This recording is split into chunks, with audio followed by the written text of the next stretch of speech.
Hi friends, world chess championship లో తమిళనాడులో పుట్టి మన ఇండియా తరపున పార్టిసిపేట్ చేసి 18 సంవత్సరాలకి వరల్డ్ చెస్ ఛాంపియన్షిప్ ను గెలుచుకుని హిస్టరీ క్రియేట్ చేసిన గోకేష్ దమ్మరాజ్. గోకేష్ 2006 మే 29న చెన్నైలో పుట్టాడు.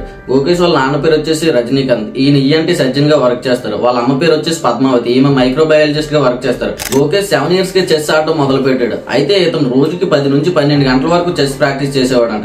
ఇతని ఎడ్యుకేషన్ క్వాలిఫికేషన్ ఏంటో తెలిస్తే ఖచ్చితంగా ఆశ్చర్యపోతాడు. 2017లో ఎలిమెంటరీ స్కూల్ తోనే చదువు ఆపేసి ఇంకా ఫోకస్ అంతా చెస్ పైన పెట్టాడు. 2018లో జరిగిన వరల్డ్ యూత్ చెస్ ఛాంపియన్షిప్ లో అండర్-12 టైటిల్ గెలుచుకున్నాడు.